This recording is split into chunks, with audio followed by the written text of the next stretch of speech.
November 28th, 1852. Across Louisiana, families gathered around tables, raising glasses of wine in celebration of the harvest season.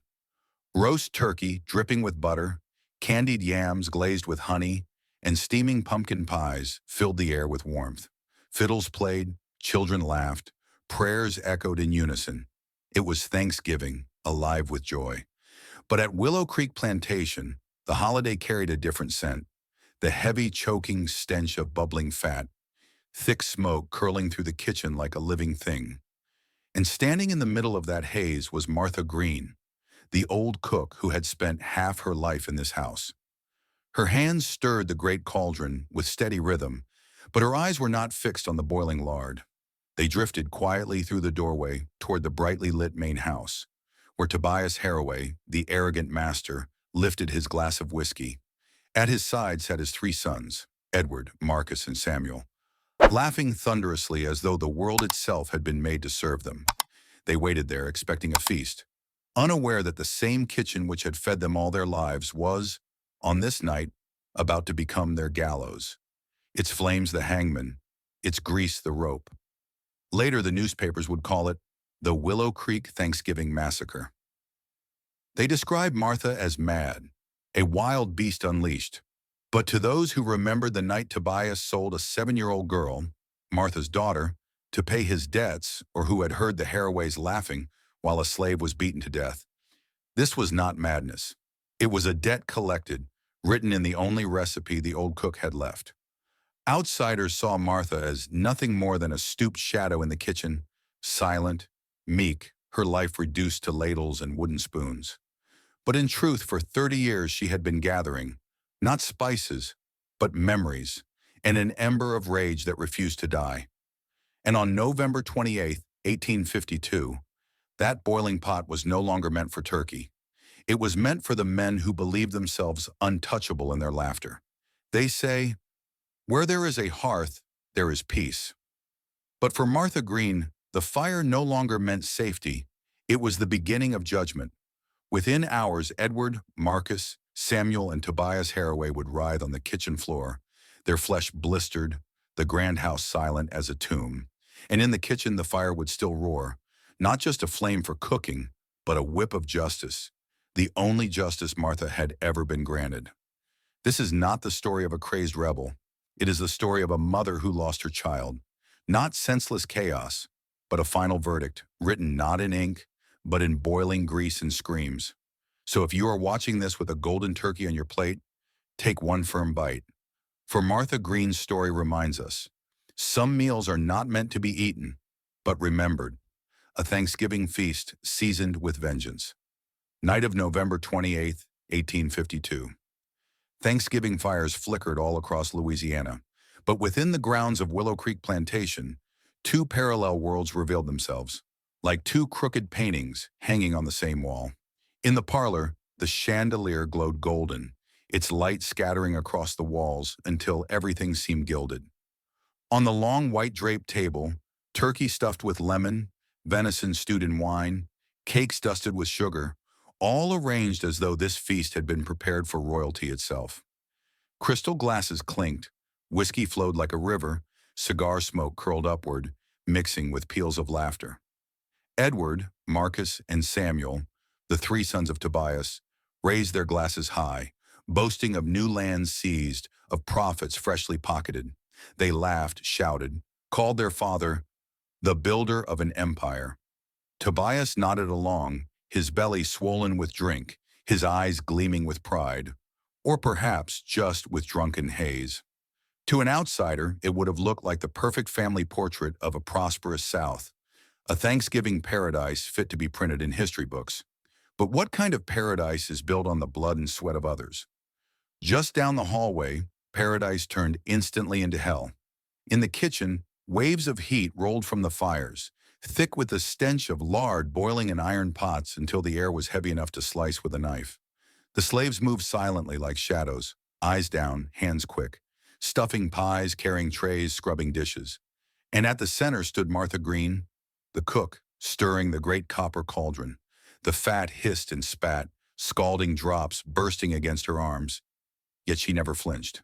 Her body cooked, Her mind was elsewhere.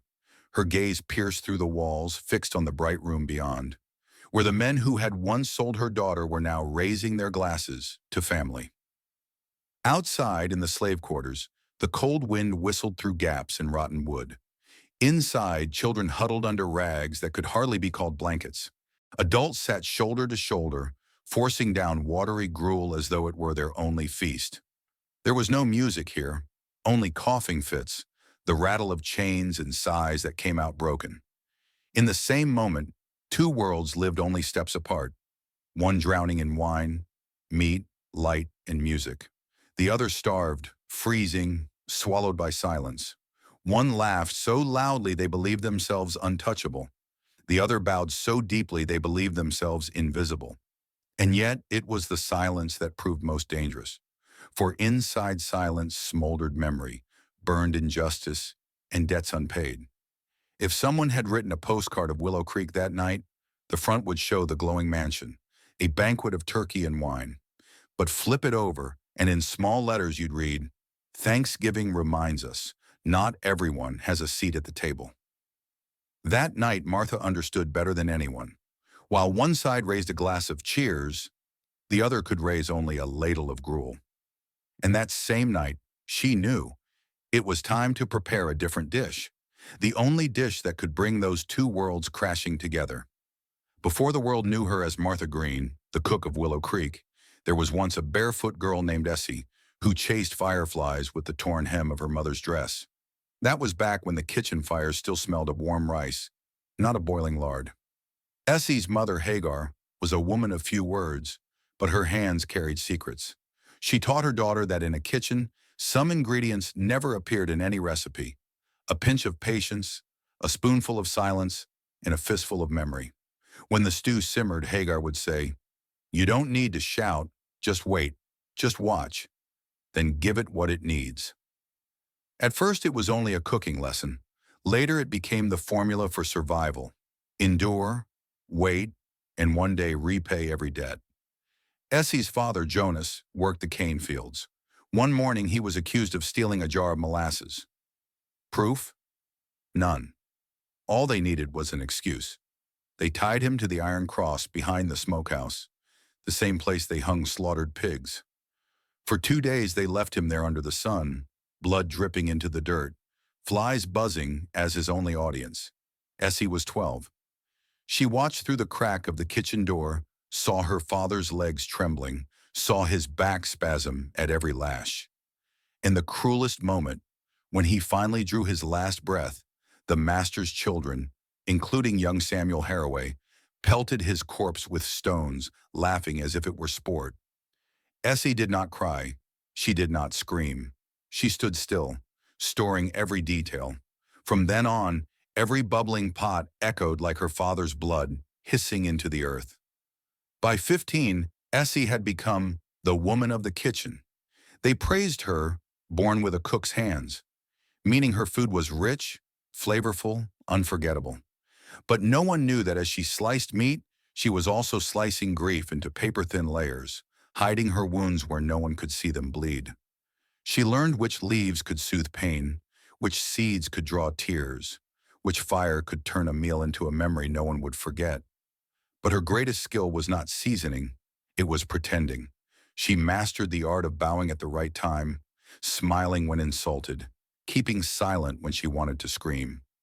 If there had been an award for leading actress in the role of the invisible, Essie would have won every year.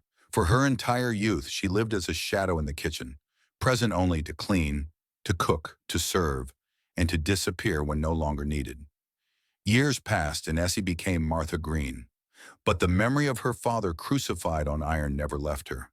It clung to every drop of sweat that fell into her pots. She understood then, dying in silence was crueler than the whip, and so she swore. Never again would memory be swallowed by silence. The child had learned her first enduring lesson. In the kitchen, not every pot is for food. Some pots cook tears, some pots cook waiting, and some pots one day will cook vengeance. On Thanksgiving night, 1852, as the fat hissed and spat, Martha knew The cauldron before her was no longer filled with grease. It was brimming with the memories of a lifetime stolen.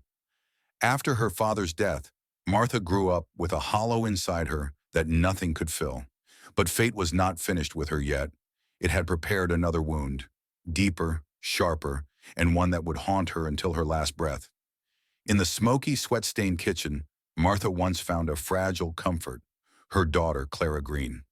Clara was born among the crackle of wood fire and the clatter of ladles against iron pots, raised on crumbs of bread and lullabies whispered in the dark. Clara never knew who her father was, and Martha never told. But in the child's eyes, Martha saw the last fragment of her own humanity, the part that lashes, hunger, and silence had not yet stolen. To Martha, Clara was the only sweet dish in a life otherwise seasoned only with bitterness. The little girl had eyes bright as fireflies and tiny hands that loved to play with flour, tracing shapes across the wooden table. Each time she laughed, Martha would murmur, "Even if the whole world is a prison, as long as I have you, I am still free." But that fragile freedom was torn away when Clara was only 7. One June morning, Tobias Haraway, the master of Willow Creek, needed to settle a gambling debt, and the easiest asset to liquidate was a child. He summoned Samuel, his youngest son, to the kitchen. With a smirk, Samuel delivered the news. "Clara is lucky. We're sending her north to learn a trade. She'll have a brighter future.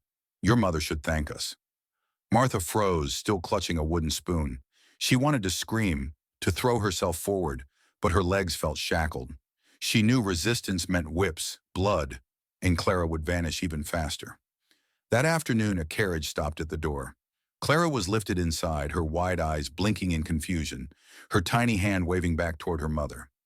Martha stood in the kitchen doorway's shadow, her heart torn to shreds. Her rough hands lifted, but could not reach. She bit her lip until it bled, refusing to cry in front of them. Only after the carriage disappeared beyond the trees did Martha stagger into the empty fields, where she screamed until her throat broke. Screams so raw, even the frogs in the swamp went silent. That night she cooked a pot of soup red as blood. No one noticed, but Martha knew. From that day on, her food would never again taste of sweetness. After Clara was gone, Martha became a shadow. She cooked, she cleaned, she stayed silent, but her eyes no longer held any flame except the fire of grief. Whenever Samuel laughed, she remembered his smirk when he told her Clara was sent away to study. Whenever Edward boasted of their proud family, she saw Clara huddled in the carriage, clutching her rag doll. Whenever Marcus cursed in the kitchen, she heard the echo of her own screams the night her child was taken. One evening, standing alone before the cauldron of boiling grease, Martha whispered, "They took my child, but they will pay, not in money, not with lashes, but with this very fire." It was not a curse nor a prayer.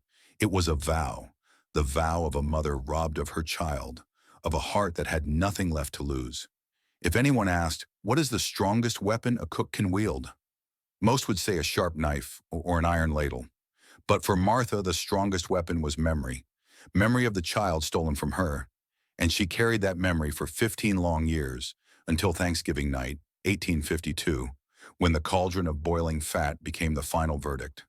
A judgment from which no Haraway would escape. If Martha Greene was the smoldering fire, then the Haraway family was the heap of rotting refuse. Foul, puffing smoke, toxic the longer it burned. On Thanksgiving night, 1852, 4 men sat in the great house, imagining themselves perched at the pinnacle of power, never suspecting they were about to become the main course of destiny's feast. Tobias Haraway, the kernel of lies. Tobias cloaked himself in the airs of experience, styling himself the Colonel. Though he had never set foot on a battlefield, he sat at the center of the glittering room, his belly straining against his vest, whiskey glass in hand as though it were the scepter of life and death. Every word from his lips dripped hypocrisy. "I demand discipline. Laborers should be grateful." Yet everyone at Willow Creek knew Tobias lived only on the sweat and blood of others. Once, when a slave collapsed from exhaustion, Tobias offered no water, called no doctor. He simply murmured, "Laziness dies." Simple as that. If Tobias was a colonel, he was colonel only of deceit, a gambler neck-deep in debts, a man willing to sell a 7-year-old child to cover a petty loss. Edward Haraway, the inheritance of greed. Edward, the eldest son, entered his 40s with a thick beard and a swollen beer belly, yet carried himself as the heir to the Willow Creek Empire. His lust was for money. Every story he told ended in numbers. Talk of the sugar cane harvest became profits. Talk of laborers turned into investment value. To Edward, human beings were nothing more than breathing stacks of currency. At feasts, he often leaned back in his chair, roaring with laughter so harsh it sounded like clashing metal. Martha once overheard him say to Samuel, "Negroes are like oxen. Feed them just enough to plow, and that's mercy." If arrogance could be melted down, Edward would have been the first ingot to throw into the furnace.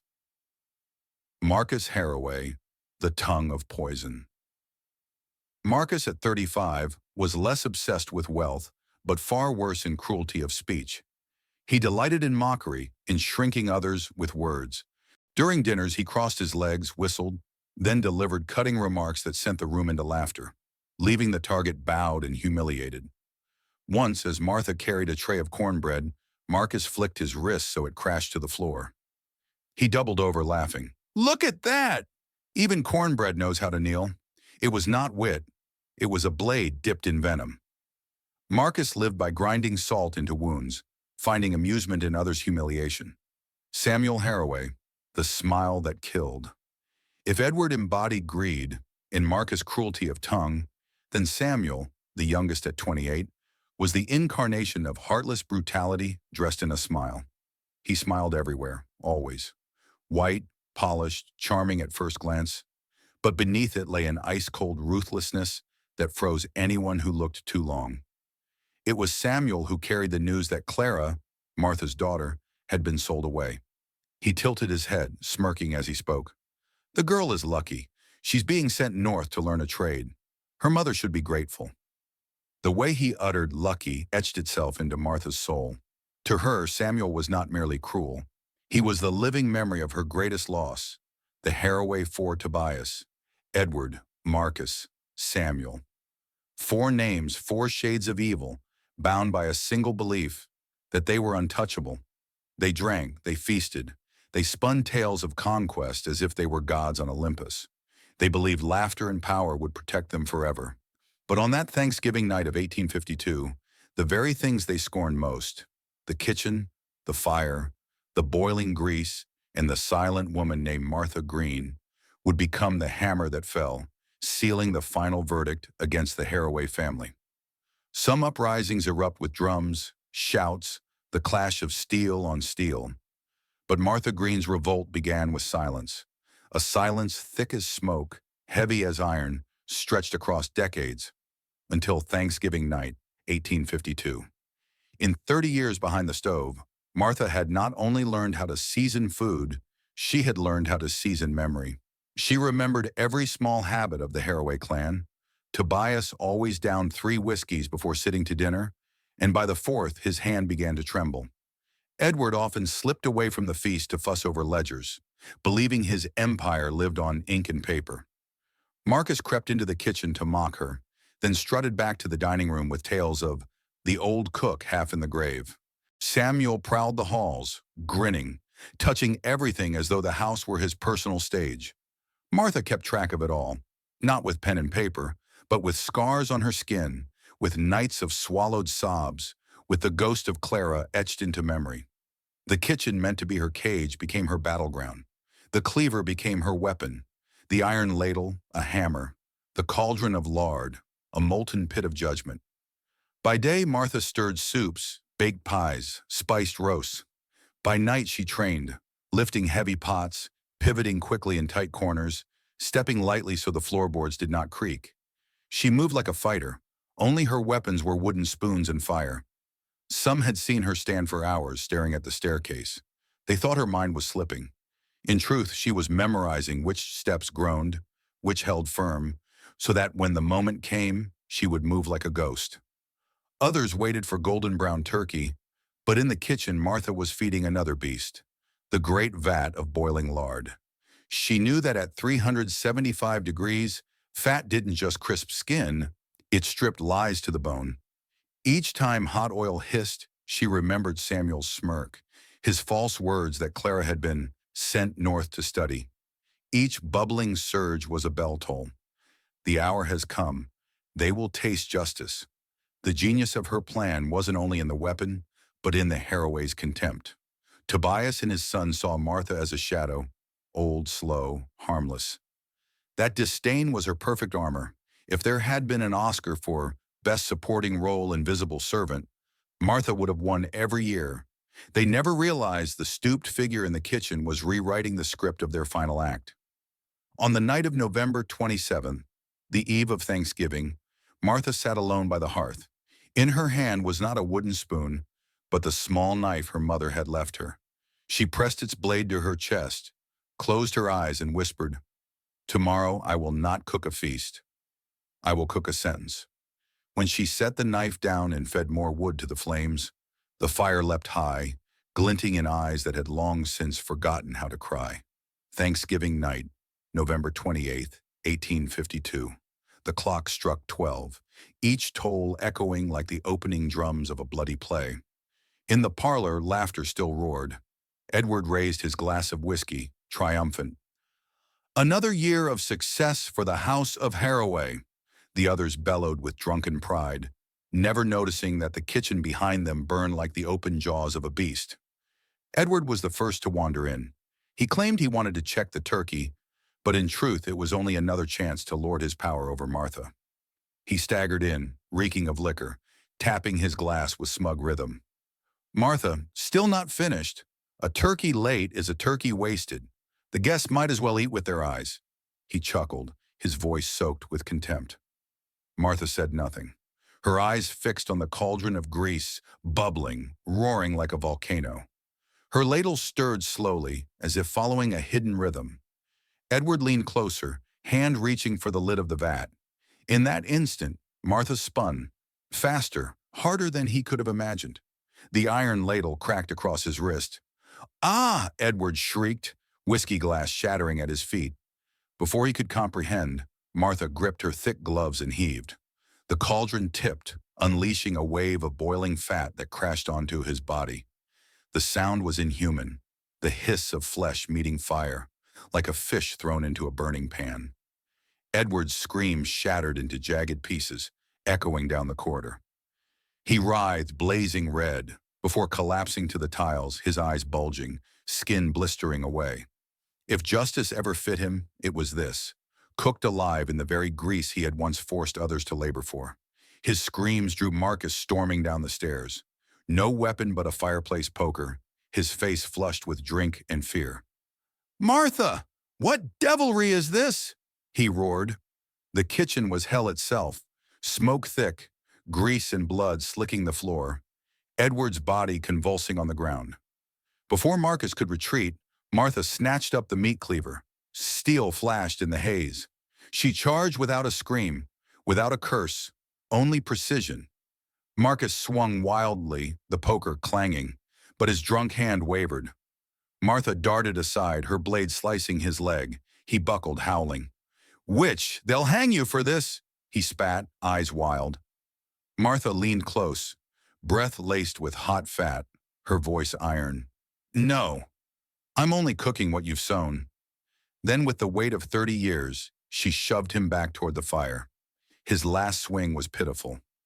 Martha seized the great ladle, scooped, and flung what remained of the boiling grease straight into his face. Marcus screamed, a scream that cracked, faltered, and dissolved into choking sobs. He fell beside his brother, two Haraway sons shriveled, blistered, consumed like scraps thrown to the fire. The kitchen fell eerily still. Only the popping of fat remained, like a morbid applause for the carnage just staged. Martha stood tall, her dress spattered with oil and blood, her eyes gleaming through the smoke. She did not laugh. She did not cry. She simply inhaled, deep and steady, as if she had just finished preparing the most important dish of her life. Above, the parlor had gone silent. Tobias and Samuel had heard. They would come. But Martha felt no fear. Because tonight, the kitchen was no longer a place of cooking, it was a court of fire, and Martha Greene was the sole judge. The agonized screams of Edward and Marcus still echoed through the hallway when Samuel Haraway appeared in the kitchen doorway. Unlike his brothers, he did not rush in. He strolled, glass of whiskey in hand, lips curled in that half-smile Martha had hated for years, the smile that turned every cruelty into mockery. The firelight flickered across his face, casting a long, trembling shadow on the tiles, as unsteady as his false charm. He lifted the glass, swirled it lazily, and smirked. "Well, Martha, what's all this? Edward and Marcus look like roasts left too long in the oven. You really do have a talent." He sipped, eyes sweeping over the mangled bodies without a hint of shame. If Edward had been arrogance and Marcus venom of the tongue, then Samuel was cruelty behind a smile, always twisting pain into entertainment. Martha stood, gripping the cleaver, her silence heavier than any shout. She didn't need words, her stillness alone chilled the room, though the fire roared. Samuel set his glass on the table and strolled forward, shoes squelching in spilled grease. He crouched by Edward's body, whistled softly, then looked up with that razor grin. "Do you remember Clara? Bright eyes, always laughing. She was lucky, you know. Sent north to learn a trade. Perhaps she's a fine lady now." The name cracked Martha's stillness. Clara's small hand waving from the carriage, her rag doll clutched to her chest, flooded back like a blade through her heart. Her eyes flared. She stepped forward, voice hoarse but sharp as a bell. "You call that luck?" Samuel chuckled, tilting his head, grin widening. "For a girl. Like her, leaving this kitchen was luck enough, wasn't it?" The words had barely left his mouth when Martha struck. She lunged, fire exploding from ashes, cleaver slicing through his sleeve and drawing a deep red gash along his arm. For a heartbeat, the grin faltered. Shock flickered in his eyes before he snarled, snatching a fireplace rod. "Fine then, old woman. You want to play? I'll show you what my real smile looks like." He swung. Martha ducked, seizing a long-handled iron ladle from the wall. With a sharp twist, she slammed it into his jaw. Crack! Teeth shattered. A spray of blood and enamel clattered onto the tiles, mixing with pools of oil. Samuel's scream tore from his throat. His grin splintered into mangled flesh. Martha didn't hesitate. She turned, gripped the cauldron, and heaved. A final wave of boiling fat surged forward, crashing over his chest, shoulders, face.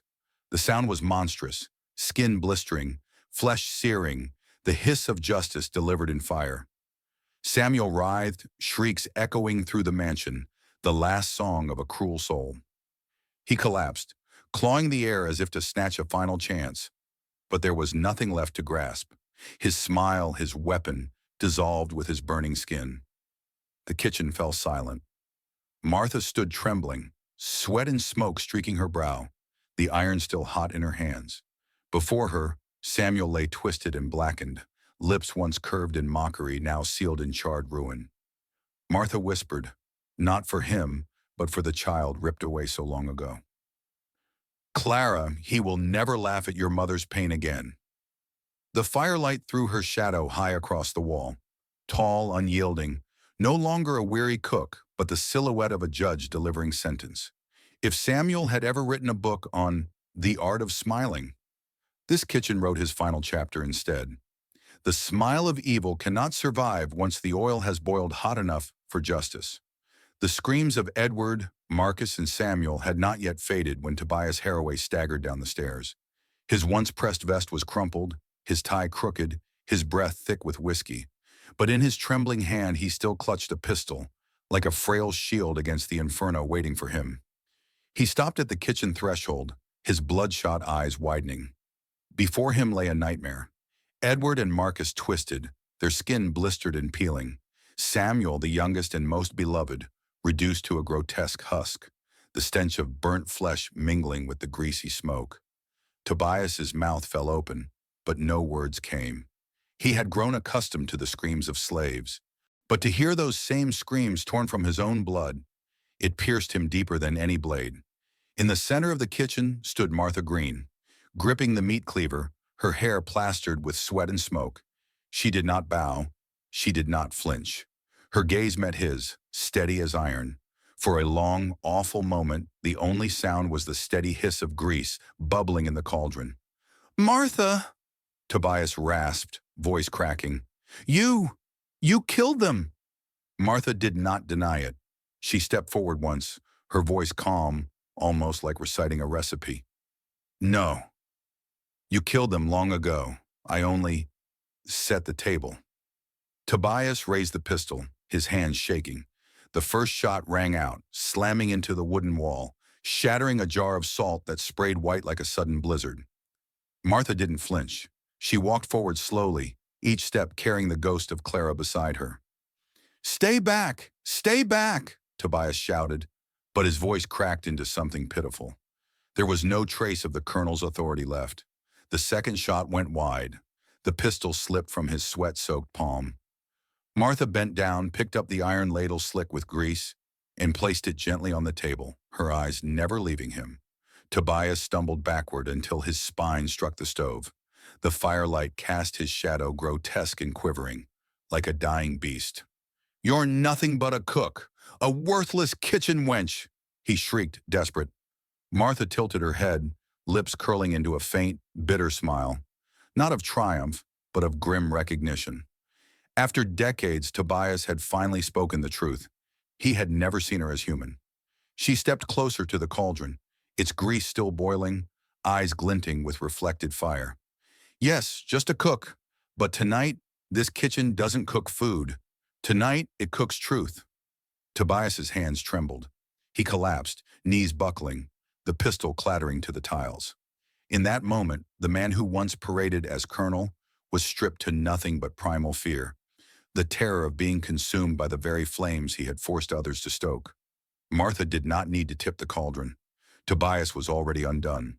He died slumped against the stove, eyes wide, mouth agape in a silent scream, as though the horror of what he saw had burned him from the inside out.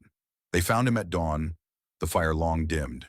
He sat rigid beside the stove, fingers clawing the chair, his face frozen purple from whiskey and despair. If Tobias ever fancied himself a colonel, history gave him a different rank, the colonel of collapse. His death was not glorious on a battlefield, but in a kitchen drowned in grease where he once believed himself master. That kitchen, that night, taught him the final lesson. When the flames grow hot enough, even those who think themselves immortal will be boiled alive in their own arrogance. At the first pale breath of dawn behind the trees, the great house of Willow Creek stood silent as a tomb. No laughter, no crystal glasses clinking. Only the thick stench of burnt grease, scorched wood, and seared flesh clung to the air. On the kitchen floor, 4 shadows had fallen. Tobias and his 3 sons, the men who once believed themselves immortal, were nothing now but twisted remnants. Thanksgiving had become their collective altar. Martha Greene stood at the threshold, drawing one long breath. Her calloused hands still trembled, not from fear, but from the weight of memory finally set down. She did not turn back, did not spare them a last glance. It was finished. From beneath the floorboards, she retrieved a small bundle, a few coins, a scrap of cloth embroidered with the letter C that Clara once left behind, and the small knife of her mother, Hagar. That was all Martha carried, light enough that to a stranger she might have seemed only a woman off to market. She opened the door. The hinges groaned like the house's final sigh. Cool mist curled around her bare ankles, and for the first time in decades, Martha felt herself step out of the cage called Willow Creek. She did not rush. She knew the hounds would be loosed, that overseers would soon scour the brush. But in the heavy dew-soaked dark, she walked calmly into the swamps, the one place white men feared to tread. The cypress roots twisted like gnarled arms. Cold water rose to her knees. But to Martha, it was an embrace. She had come here before, to cry alone, to scream Clara's name into the trees. Tonight, the swamp was no longer her confessional. Tonight, it was her sanctuary. By the next day, she found the shack deep in the thickets, the home of old Salome, the healer whispered of as the witch mother of the marsh. 3 knocks, and the door creaked open. Salome looked her over, hair matted with grease, eyes red with smoke, dress stained with ash and blood. She nodded as if she had been waiting for this moment all her life. "You've done it," Salome murmured. "Yes." "They're gone," Martha answered, her voice thin as wind over ash. The old woman led her inside and hung a pouch of herbs, mint, bay leaf, sage, around her neck. Their fragrance covered the stench of blood, sealing Martha not as a slave cook anymore, but as a survivor carrying the flame of judgment. Within days, the news spread. The Haraways slaughtered on Thanksgiving night. Newspapers printed it as the madness of a deranged kitchen servant. But in the cabins and quarters, another version was whispered. Martha wasn't mad. Martha cooked them. She served them the meal they had fed us for years. Pain, silence, and fire. Her story traveled fast, beyond Willow Creek, woven into lullabies, muttered by firesides, etched into memory, where history would not write her name. That night in Salome's hut, Martha sat before a small blue flame, whispering Clara's name as though her daughter were there beside her. "Child, I could not bring you home, but I made them remember. That I never forgot. I will never forget." Outside, the wind passed through the swamp, carrying her words. And from that time on, people said, "On Thanksgiving night, if you stand near Willow Creek at midnight, you will hear oil bubbling in the wind and a low, steady voice whispering, 'Silence is enough.'" Willow Creek quickly became a story whispered across Louisiana. Statues were still raised for men with silver stars. Newspapers still praised the colonel. But no one dared speak Martha Greene's name in public. And yet in the dim glow of cabin hearths, her name burned brighter than any monument. Among plantation masters, the tale was repeated like a warning. A kitchen slave went mad, slaughtered her masters, and fled. They told it to justify harsher whips, harsher chains. But in the ears of the enslaved, the tale turned into an anthem. Martha turned the kitchen into a tribunal. She did not wait for justice from the lash holder. She cooked it with her own hands. Whenever a woman was beaten, voices whispered, "Remember Martha." Whenever a child was sold, the murmur rose again. Martha is still with us. Generation after generation, the legend grew. They said that every Thanksgiving, if you sat close to the fire and listened carefully, you could hear grease sizzling, not from supper, but from the past itself. Mothers stirring soup told their daughters, "Don't cook only with salt. Cook with memory as Martha did."